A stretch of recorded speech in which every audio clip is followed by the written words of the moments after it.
ගුත්තිල ජාතකය ඇසුරින් ඔබට පිළිතුරු සැපයීමට ලැබෙන ප්‍රශ්න කීපයක් අපි දැන් සාකච්ඡා කර බලමු. ප්‍රශ්නය අංක 1. ගුත්තිල කාව්‍ය තුලින් හෙළිවන මානව හිතවාදී දෘෂ්ටි කෝණය පැසසුමට ලක් කරන්න. දැන් අපි මෙම ගැටලුවට පිළිතුරක් ලිවීමේදී ඔබ කරුණු සංවිධානය කරගත යුතු ආකාරය ඉදිරිපත් කරමු. මිනිසුන්ගේ ගති පැවතුම්, සිතුම් පැතුම් ඇතුළු සකලවිධ මානව ක්‍රියාකාරකම් මානවවාදී ලක්ෂණයන් ලමින් හැඳින්වේ. සාහිත්‍ය වූ කලී ඕනෑම ජන සමාජයක ආධ්‍යාත්මික ගුණ වගාව සඳහා අත්‍යවශ්‍ය වූ අංගයකි. සාහිත්‍ය මගින් සිදු කෙරෙනුයේ මිනිසා යහමගකට යොමු කිරීමකි. සාහිත්‍ය සංභවං සාහිත්‍යම් යන්නෙන් කියවෙන්නේද සහිත බව, එසේත් නැතිනම් මිනිස් සමාජයට හිත සහිත බව, වැඩදායක බව යන්න සාහිත්‍ය යන්නෙහි අරුත වන බවයි. පැරණි පද්‍ය සාහිත්‍යයට අයත් ගුත්තිලය මගින් එම සහිතවත් බව ඉදිරිපත් කර ඇත්තේ ජනයාට සමීප අයුරිනි. කතුහිමියන් විසින් ගුත්තිල සහ මෝසිල චරිත ගොඩනැගීමේදී මානව ස්වභාවයේ ලක්ෂණ සැබෑ අයුරින්ම නිර්මාණය කරගත් ඇති බවක් දැකගත හැකිය. ගුත්තිල කාව්‍ය ප්‍රබල සමාජ දර්ශනයක් ගෙන දේ. විශේෂයෙන්ම වැරදිකරුවා සදාකාලිකව වරදකරුවෙක් නොකළ යුතු බව. ගුරු සිසු සබඳතාවයේ ස්වභාවය, සත්‍ය බලය හමුවේ යටපත් වන ආකාරය, දක්ෂතාවයට නිසි තැන නොලැබීම, ඊර්ෂාව, තණ්හාව වැනි ලක්ෂණ මානවයා සතු ලක්ෂණ බව, තම අනුභූතිය සමාජ අනුභූතියක් බවට පත් කිරීම, සානුකම්පිත බව සෑම මිනිසෙකු තුළම ඇති කරගත යුතු ගුණාංගයකි. සද්ගුණවත් සමාජයක වැරදිකරුවා සදාකාලික වරදකරුවෙකු නොකර වැරදිකරුවාද මනුෂ්‍යයෙකු යන වග අපට නැවත සිහිපත් කරනුයේ දෙව්දත් තෙරුන්ගේ සිදුවීම් අලලාය. උන්වහන්සේ ඊටමත් සංයමයකින් යුතුව සානුකම්පිත ලෙස දෙව්දත් තෙරුන් කෙරෙහි දක්වන ආකල්පය ඒ සඳහා කදිම උපහරණයකි. ඉඳ ඉඳ එක වෙහෙර, විඳ විඳ දහම් මනහර, සිඳ බිඳ දුක් සසර, අනේ දෙව්දත් නොදුටු මොක්පුර. එකම විහාරයේ විසිමින් මිහිරි වූ දහම් රසය වින්දා වූද මේ දෙව්දත් තෙරුන් සංසාර දුක කෙලවර කර නිවන් දැකීමට අවස්ථාව නොලද අයුරක් නම් යැයි දක්වයි. අනේ යන වචනය ශෝකජනක සංවේගජනක අවස්ථාවන් නිරූපණය කිරීම සඳහා යොදා ගනු ලබයි. කවියේ සමස්ත අර්ථය දෙව්දත් තෙරුන් කෙරෙහි සානුකම්පිත දෘෂ්ටියකට ගෙන එයි. එමෙන්ම වෑක්තෑවේ හිමි මූසිල කෙරෙහි දක්වන්නේද ජාතක කතාකරුවා මෙන් අපහාස කිරීමක් නොවේ. ශාස්ත්‍රලෝභී, අවංක, නිර්හංකාර චරිතයක් ලෙස දක්වා ඇත. අඳ මව්පියන් හට නිතර අත්පා මෙහෙකොට උන්ගෙන් බෝ සතුනට කියවි වෙනසිප් ඉගැන්වීමට. ගුත්තිල ඇදුරුතුමා ශාස්ත්‍රයේ ඉගැන්වීමට අකමැත්ත ප්‍රකාශ කළ පසු ශාස්ත්‍රයට ඇති කැමැත්ත නිසාම මූසිල ගුත්තිල ආචාර්යවරයාගේ අන්ධ දෙමව්පියන් හට නිරතුරුවම අත්පා මෙහෙවර කර තමාහට වීණා ශිල්පය උගන්වන ලෙස මව්පියන් දෙදෙනා ලවා ඇදුරුතුමාට කියවූ ආකාරය එම කවියෙන් කියවේ.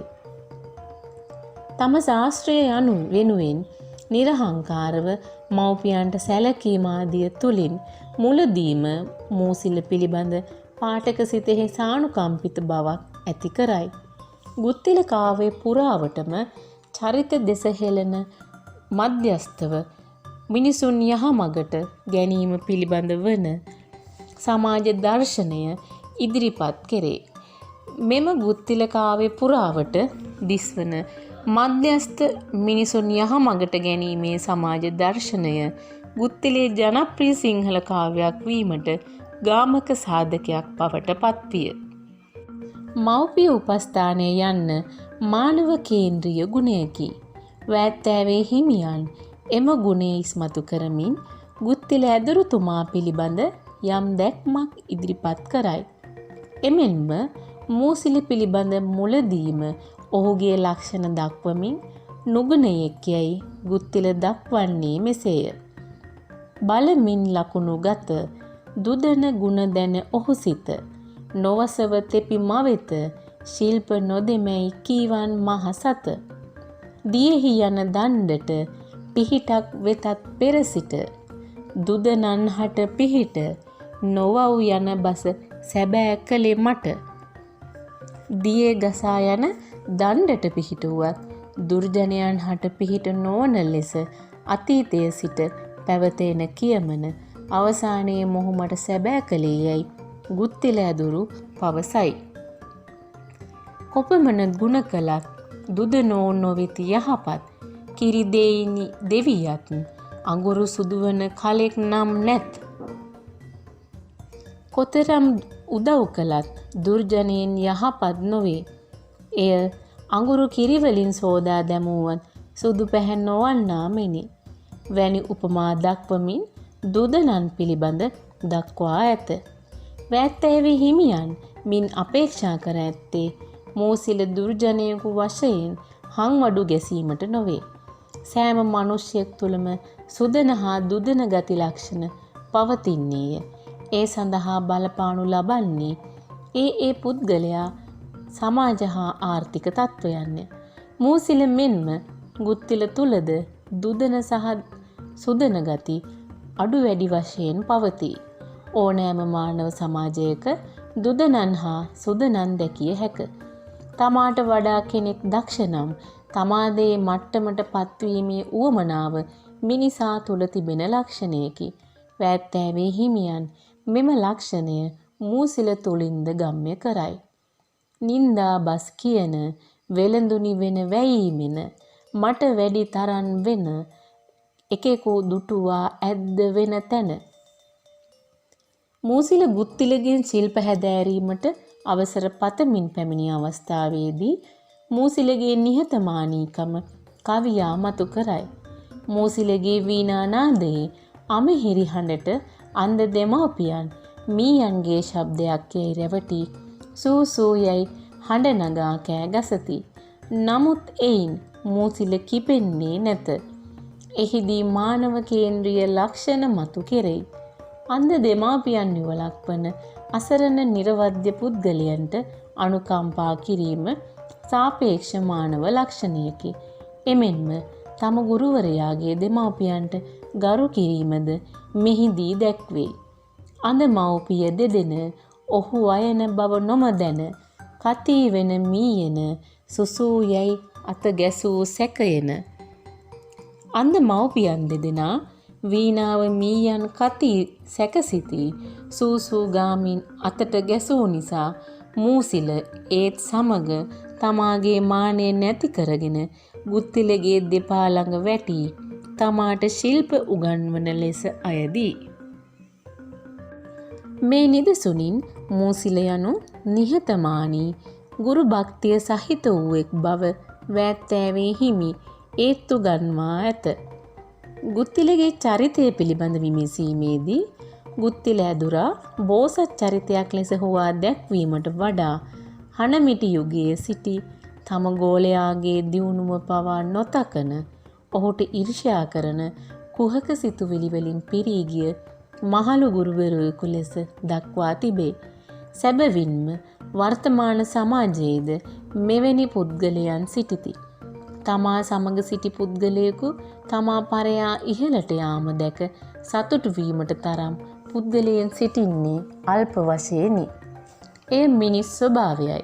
මෙම මිනිස් ස්වභාවය සියුම්ව විනිවිද දැක්වීමට හා ගෙනහැර දැක්වීමට වැත්තෑවේ හිමියෝ සමත් වෙති. වීණා ශිල්පය ඉගෙන ගැනීමට ගුත්තිල ඇදුරුතුමන් හමුවට යන මූසිලට වීණාවාදනය ඉගැන්වීමට ගුත්තිල පසුබට වෙයි. ගුත්තිල ඇදුරා මුලින්ම මූසිලගේ ශරීර ලක්ෂණ විමසයි. එහිදී මූසිල දුර්ගණයෙක් බව පසක් කර ගනී. පසුව දෙමාපියන්ගේ ඇවටිල්ල හේතුවෙන් ඔහු වීණා වාදනයේ ඉගැන්වීම ආරම්භ කරයි. තමා සතු දැනුම තවත් කෙනෙකුට ලබා දීමට තරමක් මැලිවන ගුත්තිල චරිතය උපහාසාත්මකව ගෙන දක්වන්නේ මෙසේය. බලමින් ලකුණු ගත දුදන ගුණ ඔහු සිත නොවසව තෙපි මවෙත ශිල්ප නොදෙමයි කීවෙන් මහ සත. ගුරුවරයෙක් තුළ ගුරු මුෂ්ටියක් නොතිබිය යුතු බව පොදු පිළිගැනීමයි. නමුත් මිනිසෙක් වන ගුත්තිල ඇදුරා එක්වරම මූසිලට ශිල්ප ලබා දීම ප්‍රතික්ෂේප කරයි. එමගින් ගුත්තිල ඇදුරාගේ කුහක ස්වභාවයද ඔහු තිබෙන සූක්ෂම දුර දක්නා නුවණද ප්‍රකට කරයි. එසේම මූසිල තුල තිබෙන වීණා වාදනය ඉගෙන ගැනීම කෙරෙහි ඇති බලවත් ආශාව නිසාවෙන් මූසිල තම අරමුණ සඵල කර ගැනීම උදෙසා ගුත්තිල ඇදුරුගේ අන්ධ මව්පියන්ට අත්පා මෙහෙවරකම් සිදු කරන ආකාරය හා එහිදී මූසිල අවංක නිර්හංකාර චරිතයක් ලෙසද දක්වා ඇත. අන්ධ මව්පියන් හට නිතර අත්පා මෙහෙකොට උන්ගෙන් බෝ සතුනට කියවි වෙනසිප් ඉගැන්වීමට මෙයින් විටක පිළිඹු කෙරෙන්නේ මූසිල තුළ තිබෙන දැඩි අධිෂ්ඨානය හා කපටිකමද විය හැකිය. ගුත්තිල ඇදුරාගේ දෙමාපියන්ට සැලකීම තම අරමුණ ඉටු කර ගැනීමට ගුරුවරයා කැමැති කරවා ගැනීමට සුදුසුම ක්‍රමය මෙය බව ඔහු වටහා ගන්නට ඇත. අවංක ගුරුවරයෙකුගේ කාර්ය වන්නේ සිය ශිෂ්‍යයා වෙනුවෙන් කතා කිරීමේදී හැකි ඉහළම වේතනය ඔහුට ලබා ගැනීමට මාර්ගය සැලසීමයි. එහෙත් ගුත්තිල ක්‍රියා කරන්නේ මූසිලගේ දක්ෂකම් ගණනකට නොගන්නෙකු ලෙසය. ගෝලයාට පමණක් සුළු වේතනයක් ඉල්ලා සිටීම ගුත්තිල තම ගෝලයා කෙරෙහි ඇතිවිය තිබූ ඊර්ෂ්‍යාව ගම්‍ය කරයි. තමාට වඩා ගෝලයාට උසස් තැනක් හිමිවීම ගුත්තිලට නුරුස්සන්නට ඇත. අප අතවැසි ඔබට සේවය කෙරෙහි හැම විට රිසියන හිමි ඔබට වැටුප් දුන මැනවි දිවි රැකුමට ගුරුවරයා සහ ශිෂ්‍යයා අතර පැවතිය යුතු මානව සම්බන්ධතාව ගුත්තිල හා මූසිලගේ සිදුවීම් ආශ්‍රයෙන් වැත්තෑවේ හිමියෝ ඉදිරිපත් කරයි. ගුරුවරයා යනු තම ශිෂ්‍යයන්ගේ සාර්ථකත්වය හා දක්ෂතා දැක සතුටු වන්නෙක් මිස ශිෂ්‍යයාට අකුල් හෙළිය යුත්තෙක් නොවිය යුතුය. ගින්නෙන් නැගුණු දුම් දවතහොත් වැද මහදුම් එම ගිනි කඳ එදුම් කිමැයි නොදවාද කර විහිදුම්. ගින්නෙන් නැගෙන දුම මහා ගස් දවා විනාශ කරන්නේ නම් ඒ දුමට මුල්ලෝ ගින්නට ඒ දුම පලවා හැරිය හැකිව්වත් තමා එසේ කරන්නේ යැයිදැයි පවසන ගුත්තිල ඇදුරුතුමා තම ශිෂ්‍යයාට පරිභව නොකර ඔහුගේ දස්කම් හමුවේ තමා සතුටට පත්වන බවට ඒත්තු ගන්වයි. මගේ දෙපා නැමද වීණා ශිල්පය උගත් මේ ශිෂ්‍යයාට හැකිනම් මට බැරි කමකුත් හේයින්දැයි බස් දොඩයි. රාජ සභාවේදී මූසිලට නියෝග කළ නමුත් පසුව යටි සිතින්නම් නිසැකයෙන්ම මූසිලට පරදින බව ගුත්තිල දැනගනී. එයදත් ගුත්තිල ඉමහත් සිත් සැවුලෙන් වනගත වීමට තීරණය කරයි. එවිට මූසිල තමාට කළ සතුරුකම් ගැනද මෙනෙහි කරයි. තමා කළ හොඳ ගැන සිතා ඔහු කෝපයට පත්ව මූසිලට තනිවම බැනවදී. පුද්ගලයෙක් තවත් පුද්ගලයෙක්ට උදව් උපකාර කර පසුව ඒ පුද්ගලයා නිසාම තැවුලට පත්වීම සිදු වූ විටදී කෝප ඇතිවීම මානව ලක්ෂණයකි. ගුරු සිසු සබඳතාවේ ස්වභාවය ශිෂ්‍යයා කෙරෙහි ඇතිවන ගුරුවරයාගේ ඊර්ෂ්‍යාව බලය හමුවේ සත්‍ය යටපත් වන ආකාරය දක්ෂතාවයට නිසි තැන නොලැබීම ඊර්ෂ්‍යාව තණ්හාව වැනි ලක්ෂණ මානවයා සතු ලක්ෂණ ගුත්තිල පඬිවරයාගෙන්ද ප්‍රකට වෙයි. ශක්‍රයා ගුත්තිල ඇදුරුතුමාට අයථා ලෙස උදව් ලබා දී මෝසිල රැවටීමට ලක් කරයි. මේ සමාජයේ සුලභව දැකිය හැකි ලක්ෂණයකි. ගුත්තිල සහ මෝසිල චරිත ද්විත්වයෙන්ම නිර්මාණය කර ඇත්තේ මානව කේන්ද්‍රීය ලක්ෂණ උපයෝගී කර ගනිමින්ය. අතිශෝක්තියකින් තොරව සැබෑ මිනිස් ගති එහිදී මනාව විවරණය කිරීමට සමත්ව ඇත. ධනය සහ බලයෙන් වැඩි තැනැත්තා අනිකාව පහතට ඇද දැමීම මානව සමාජයේ දක්නට ලැබෙන ලක්ෂණයකි. දේශපාලනය බලය ගිනි අවුලවන බවත් එම බලය හමුවේ දක්ෂයාට පරාජය හිමිවන සමාජ දර්ශනය කතුවරයා මෙමගින් නේත්තු ගන්වා ඇත. අවසන ධනය බලය හමුවේ දක්ෂයා පීඩිත අසරණයකු වන සමාජ දර්ශනය කතුවරයා මෝසිල අවසන යමපුරයට නෙරපීමෙන් දැනුවත් කර ඇත. සත්‍ය වෙනුවෙන් පෙනී සිටීම නිවැරදි ඉල්ලීම් තුල පුද්ගලයාට අවසානයේ සිරබත් කෑමට සිදුවන බව කතුවරයා සමාජයේ අදාළ යථාර්ථය හා මානව කේන්ද්‍රීය ලක්ෂණ තම නිර්මාණයට ඈඳා ගනිමින් කවියා තම නිර්මාණය අවසන් කරයි.